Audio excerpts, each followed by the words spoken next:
now. So good afternoon, James and Yvette. How are you? So good to see And you. you, Very and well, you thank you. indeed. Absolutely. Oh, we've gone a bit pear-shaped here. There we go. Right. Are we? We are live indeed. Can we get gallery view, Hazel? I think we're. I'm looking at it live. We're still not in gallery view, so we can see it all us together. So here we're talking about how we can make a game-changing impact, and I'm delighted to have great friends of mine, Yvette and James, who I've known for donkeys of years. The whole Startup Summit is focused around helping people understand. Well, we're in such an unusual period at the moment, and I wanted to get people to experience your journeys. And sort of the essence of what we're going to talk about is to you both come from corporate like me or done jobs, but what the when you went in to do your own thing, what was the change in mindsets? Because there's going to be a lot of people who probably want to start a business, but they've come from corporate, and this is like they've seen this. Oh, it's an opportunity now. Great, as long as I've got an idea, get a few websites up, and good to go. But sometimes they forget there's a mindset change. So James and Yvette, let me start with you, Yvette. How was it for you in terms of making that change from corporate to doing your own thing, and from a mindset point of view? That is such a question from such a long time ago. I think the biggest thing for me was actually looking back, realizing that I should probably never have been in a job anyway. Right.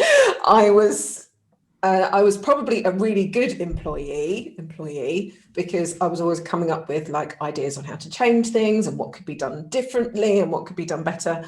But then taking that leap over into actually doing it for yourself is amazing and empowering and great. And all of it rests on your shoulders. There is nobody else to fall back on, to ask questions of, to get support from, to bounce ideas from. There's no one else to take responsibility for all of it in the end. That was a big leap. Going from not having, you could switch off at the end of the day to Mm. actually being awake and being on it. I want to Mm. say 24 hours a day, because even when you're going to bed, you're still thinking about it. So that was one big step. That was one big leap, going from one to the other. But at the same time, really empowering, because you were actually free then to make choices and decisions and move in whatever direction you wanted to without Mm. the limitation of needing somebody else to be there. So that's probably one of the first mindset switches. Mm. It's actually really freeing. And what was it for you, James? Definitely, for me, it was I didn't want a boss.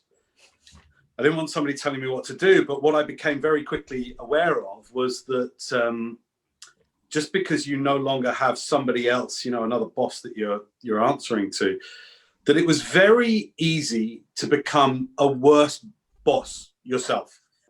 And that's what I did early on, right? Was actually, I just, fell into this trap of being like, yeah, I don't have a boss anymore. But then I very quickly became a worse boss for myself. And so that mindset shift, man, oh man, that took years to really drop in. But when I got that awareness that I was like, actually, James, you're being a terrible boss for yourself, that's when things started to change. Right, right. One of the things that for me as well is like I always wanted to do my thing, but I never had this thing about oh, am I good enough? And it just got to a point where I was fed up in my job. So let me make the change. And then making the change, like you say, Yvette, everything's on you now. I think my naivety got me through initially. Just say, well, I've got no choice. If I don't go out there and get business, I'm not going to live. So that's what got me through. But having done that process and sort of both of you sort of reinvented yourselves in your businesses. So can you just give us maybe a couple of minutes about what you actually do and the process from how has that evolved over the number of years? Because you're both in the sort of the entrepreneur personal development world, but very different areas. So what you're doing now and how you got there and what were the changes you had to make to keep on reinventing yourself, but also making what we call an impact in the world. Yvette? God.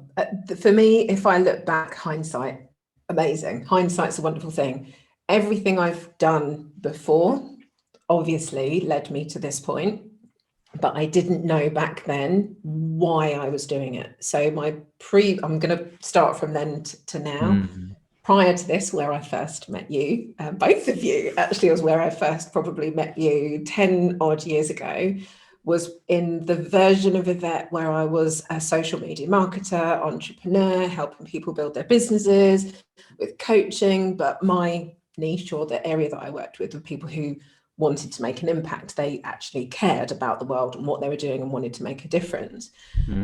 And it was something that I fell into. Prior to that, I was running my wellbeing centre. So I was doing the energy work with people, but I knew it wasn't scalable. So I switched into marketer and helping people build their businesses. And I loved it. I was really good at it. I did it for 3 or 4 years, but actually inside I was miserable, which is obviously when you both met me. I was properly miserable because I knew it wasn't what I really wanted to do, but I also didn't have absolute clarity what it was that I wanted. And it was only working through that business for 3 or 4 years, became very successful. I became really well known, but I wasn't listening to this piece in here. Piece in here was, I just want to get back to doing my energy work, which was the well-being, helping people change their life. And what was actually happening, I was secretly doing mindset change, transformation work with my business coaching clients, because nothing in their business, none of their marketing, none of their strategy, none of the videos, none of the anything would work unless or until we got them in the right space. And so I always ended up doing the inner change work with my clients before helping them with their business and marketing strategy. But that was actually the bit that I was most passionate about. I wasn't so much into, your lead page needs to look like this and your opt-in needs to look like this. So now reverse engineering, I'm really grateful that I had that time, because it's now allowed me to grow EAM, what I'm doing now, the energy alignment method, in a way that I never would have been able to if I hadn't spent that time understanding marketing and from your truth. And I'm going to have a little gush. None of what I've done nowadays would have happened had it not been for James, because James was my loving ass kicker back in 2012, 2011, who was like, can you just stop being just show up and just be you and just be visible. I can't say what James actually said to me, but he actually, working with James is what allowed me to feel confident to be able to get out and speak. And if you aren't passionate enough about your message, no one else is going to share that for you. And that, for me, James, I will thank you once again. Thank you for giving me that love slap to stop hiding behind being professional and having, gorgeously edited videos. Just show up and be you. And since then, things have changed astronomically in a completely different way when I actually stepped into doing what I was passionate about and what I'm here for. And the money has followed. It stopped being a struggle. So yeah, that reverse engineering for me, I now know why I went through everything I went through, and I'm really grateful that I did, but at the time I really hated it. I really hated it. It's really good to hear that, because that gives people hope to think that you might start on a certain road, but you've got to trust the process and let it evolve and not try and force the issue, and you allow it. You've got to be patient, you've got to lean in, and you've got to have mentors and coaches around you to sometimes kick you up the arse now and again in a very loving way to make the move. So James, for you, I've been privileged to interview you both on my podcast, and so I know your stories. But you started off in QVC and selling, but then you did your own thing and started doing one-to-one coaching. But then you created this lazy coach thing. But you do a lot of stuff, online videos. Again, how did you keep on reinventing yourself, and what did you have to keep on asking yourself to do? Yeah, I thought about this, and like the trite answer is I didn't start by reinventing myself. My focus was never on the identity level of it. It was always like, because I could navel gaze all day long and be like, who do I want to be and what kind of, and reinventing that. And I was like, if none of this shows up in stuff I'm doing, then it's all just an internal experiment. So for me, it's always been about,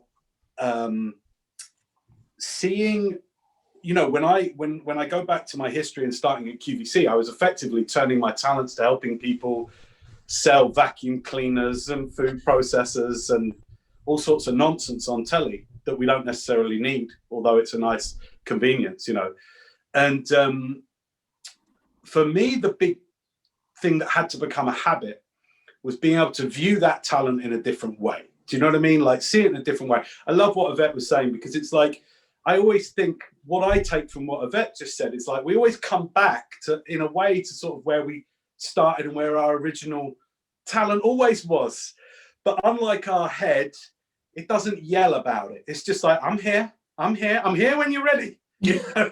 And it's like, we're all leading up to the point where we just listen. I think of that as the gut, and the gut doesn't shout about stuff. It's just like, yes, no, it's just here. It's like, here if you want my opinion, just check in with me. No, you're just going to listen to your head. All right. And like the head and heart are like two squabbling siblings. Do you know what I mean? And my journey of reinvention has been trying to cut through that noise and listen to my innate gift. I know it sounds a bit cheesy saying that, but like, the bottom line was I knew early on that I had a talent for helping people communicate at a distance like we all are now, and communicating in a way that is honest and real. And I think we're craving something real more than ever before now, with the identity politics that are going on in the world. It's like more and more we have this craving for like, what's real then? We're questioning what we're being shown is real, and we have this craving for real, And I think it took me a while, quite honestly, to come back round to like, oh, that's maybe where my talent is. And it was when I shut up.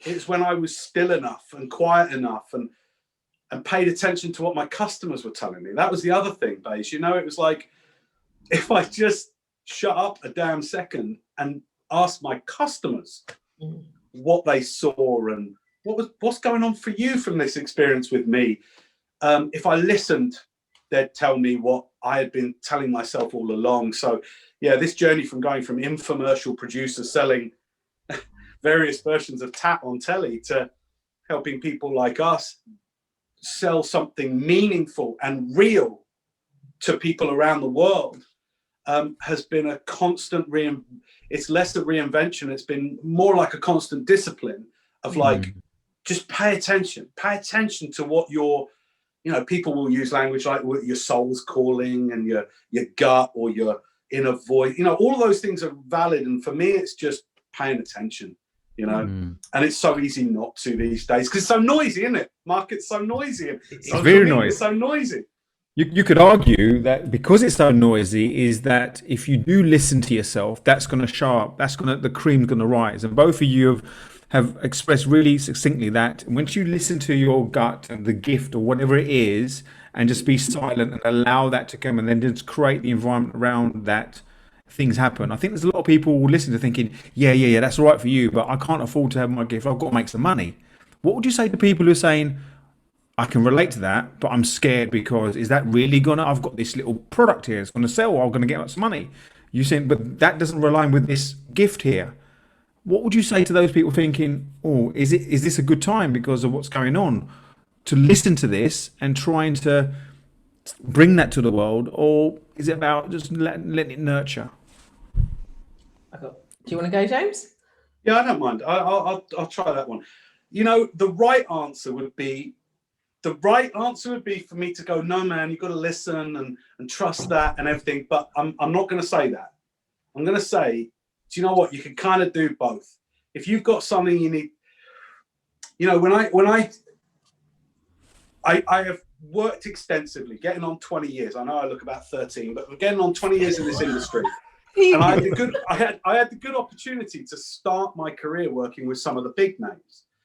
And I often talk about that, but it's not about, oh, look at me, I work with the big names. It's because I saw the same patterns that we have and that question brings up, working with multi-millionaire, globally known people like Wayne Dyer, people like Tony Robbins, And what I saw was that there was a pattern. They never started when they were ready. None of them. I didn't. I know you guys didn't. I know the big names that are now globally celebrated. They didn't wait until I'm totally in line with my inner voice. I'm doing everything that's right. That's not how it started. And I would say anyone asking that question, it's a really good question actually, is don't worry about it too much. But don't worry about it too much. And I know, again, that's probably easy for me to say, but I'd be like, look, yeah, you do have to make some money. So you probably do have to make an offer, and you might make an offer that nobody buys. And I would say that the real answer to that question is, are you prepared to do some things that might not work, knowing at least that you are on the path? And I think what a lot of people, I know we've all seen this, is a lot of people is they want to have certainty. They want to have everything planned and thought about so that when they start along that path, nothing's going to go wrong.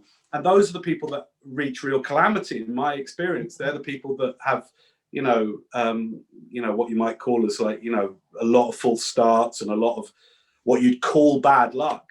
And it's like, well, you just got to get started. So anyone out there that's going like, well, I need to make some money, then I go, good. What can you sell that's useful? What have you got that's useful that you could share with the world? Go sell that then. Go sell it.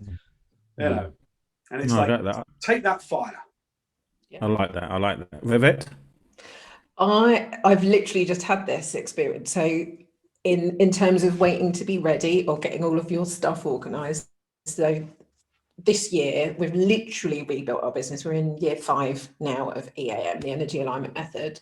And last year, we completely dissolved everything that we'd built over the last 5 years of following a model, following a process. It was amazing. We did really well. And there were still lots of big holes in it. And we spent most of our time firefighting, customer service, not problems with us, but probably ways that we'd built the business. It got to the point where it was actually too much for what we were doing. We were getting snowed under. We redesigned the whole business model, took what we'd learned from the last 5 years, redesigned it in a way that flowed. It was easier for people to move all the way through our training into becoming accredited with what we're doing. And we'd shifted a lot of the business to online. Luckily, not luckily, thank you, universe, before all of this stuff hit this year. So everyone keeps talking about, have you pivoted? We'd already done it before it happened. So this year's literally been starting afresh, but with all of the learning of what we had before. Now I'm saying all of that, and it's like you said, everyone could probably think, well, that's all right for you. But actually, even with everything that we've learned over the last 4 or 5 years, this year, I've spent so much time in pulling things together and working out opt-ins, and have we got an extra percentage conversion on the sales page, and is it working with the Facebook ads, and blah, blah, blah, blah, blah, blah. And it was getting to the point for me, even with EAM, of feeling a little bit like soul destroying. I was like, do you know what? This isn't what we're about, and it's not what I'm here for. We're here to help people and change the world. And that was the bit that I feel like I'd lost in a way, particularly over the last couple of months, because I've been so head down in trying to get it right and trying to get this sorted because I had to do. And so I lost it. You saw my video the other week, actually, where I was just like, do you know what? I've had enough. I've had enough of seeing everybody in stress and fear and overwhelm, knowing in my heart that what we've got can get rid of that. So in 4 days, completely imperfect action, just did a video. I was like, I've had enough. I don't want to do this anymore. Who's with us? We're going to do a series of lives over the next month. Within 4 days, got the page up, got it up. We've had over 2,500 people register in the last week. And hit like 200,000 views on the videos. The most imperfect campaign that we're now running to keep up with at the same time, rather than going into, I need to plan everything and it all needs to happen. Actually, the most imperfect action where you just get on with it, like James was saying, like, just get on with it. Because actually, if you follow that thing in your heart that's calling, you said your gut or whatever it is inside that's like, I've got the idea, I've got the advice, it's over here. If you actually go and put that into action without it being perfect, you will, and I've seen this happen time and time again, you'll end up with a much better outcome because it's truly come from your heart, and that's what people want to feel. People don't want your clever tactics sales page, which the analyzed copy and the psychological twist, and what people just want a real person showing up who actually wants to help them with whatever you do. And that again has been a massive reminder for me of, that was the ass kicking I got from James. It's the ass kicking I've given myself. It's the ass kicking I've given our mentors. And still you can get sucked back into, I need to build this thing and it needs to, but actually just taking those steps. And it might look messy and it might be chaotic, but actually it will bring you so much more than trying to spend the time getting it perfect first, only to find out that it doesn't work. I think the one thing We've you done said so there, many where it hasn't. So I think there's one thing you said there, and also what you mentioned, James, is that you've been running your business for a number of years, but then you reinvented it. And there's a lot of people out there who might be looking at other people with so-called established businesses, thinking, oh, they've been doing it for 4 or 5 years, and now they've got the formula. They need to just rinse and repeat, and they don't, because you have to sometimes go to ground zero. We've got a question coming. What is the first step in realizing your passion? In realizing what your passion is, then making it into a career. I think what you just said there, James, find something that you can sell, that people want, and sell it, and not worry about it being too perfect. Don't try and find it. Don't try and find your passion. No, Don't the try thing and is, find it. yeah. Yeah, it's like, that's almost, if somebody says, well, I need to find my passion, I'm like, no, you don't. No, you don't. You need to pay attention, not find it. In my opinion, to whoever's watching this, it's a great question. And what I see is so many people, they will run themselves in circles, being like, well, I think it's this, but I don't. And it's like, you'll know. It's usually that thing you got told off for at school. It's usually that thing that when you're out with your mates and you've had a drink or two, you'll end up talking about again at the end. It's like, you can't force it. And listen, there's programs out there that many of them very good about, how to find your passion, and you'll see Venn diagrams of your talent plus your thing, and it's like, I was like, it's in your book, Baiju. It's in there. And I've even, to begin with, I taught that stuff is like, here's how you find it. And the thing is, what you do when you try and find it is you give up surprise. You give up the element of surprise, and usually something better will come. And so what I would say is, like, what would you do in lieu of passion? That's what my answer is. It's just like, well, what would you do? Even if you weren't passionate, what would you do? And whatever you would decide to start doing is probably going to be on the right trail, What we've got about 7-8 minutes left. Time flies so quickly. So we get the fact that it's not about finding your passion. It's about just feeling. It's there. It's about realizing it. What is your take on what business would look like now going forward? Where the people need to try and find certainty. Both of you in the realms of helping people achieve their passions or their businesses. You do energy work, Yvette, and James, you do a lot of video work, and also understanding getting people's how to create products to sell out there. But where do you see the business world looking like going forward? Yvette, James, whoever. I think we've kind of answered it in part, and I know, again, sounds really cliche, and you've probably heard it before, particularly with everything this year. People it doesn't matter whether you're helping people in a self-help or, entrepreneurial kind of way. It doesn't matter what you sell, it's how you're showing up. And I think it's less of what business should you have, it's how you are in what you do. And this has always been true, but I think 2020 has clearly wiped away the showing up as any kind of fake guru, I've got all the answers, look at my flash car, big house thing, and I know they're all lovely and wonderful, and it's not about that. People don't care about that anymore. Very little. Like it's not the thing to I'm gonna have to cancel that lease on the Lamborghini. But people just want to know that you're actually there and you care. Like whatever it is, that you're there and you care, that you're available without running yourself ragged and burning yourself out. Just actually be there and care and know and understand where people are at. This year's rocked a lot for so many people, and things that used to work in marketing and nothing's predictable anymore except the showing up and being real. And James has been talking that for years. That truth has always been there. I think what this year's done is shaken the facade off of so many people, and the stuff that was shiny and worked before it doesn't work anymore. It doesn't work at all. James? Yeah, I love that. I think if you're looking for certainty, the best thing you can do, because the market's always a mirror, right? So the best thing you can do if you're looking for certainty as a business startup or a pivoter or a reinventor of an idea or whatever it might be, if you're watching and you're in that place, I would say you can't wait for certainty to arrive. You've got to find something you can be certain about and go do that. So it's like, the way I'll describe, I'll kind of offer this to people is I'll say, start with, there was a lot of talk, especially, over the last decade or more, about like value, give great value.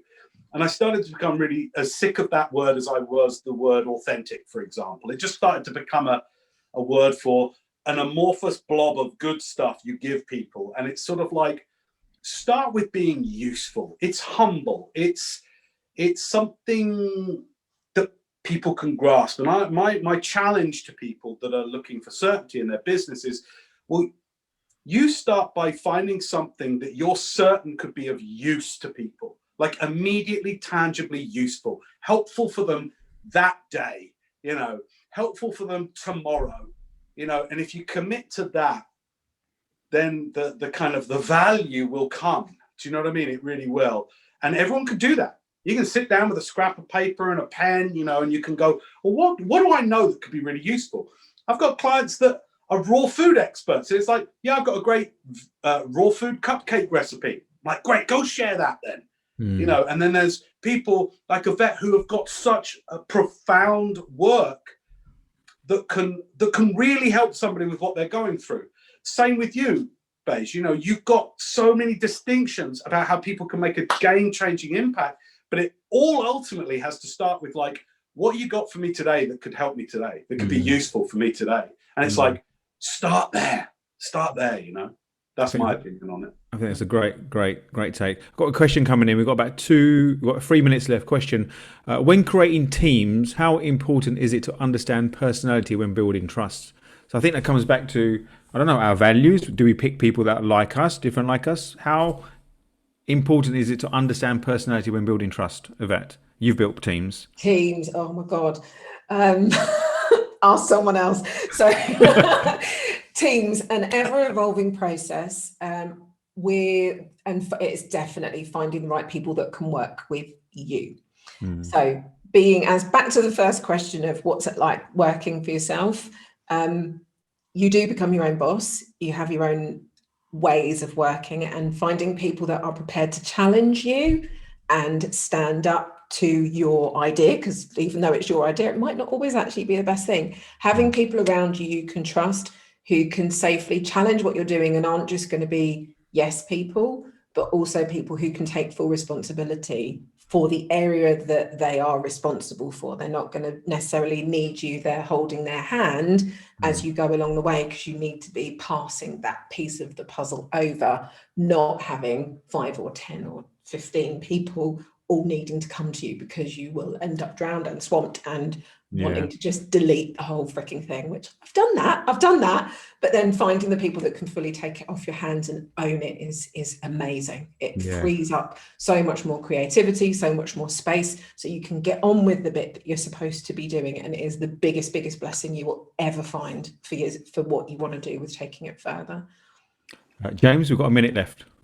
I've got to ask you the question, because I'm a lone wolf. I am phobic of teams, so I want to know, Baiju, what you have to say about it. Well, I'm like you. I'm teams, but I take the agency model. So I pay, my company's an American company. I pay an agency to do it. They get a fee. That's it. So I'm learning. I'm similar to that. I've got a few team members here, but I've got like developers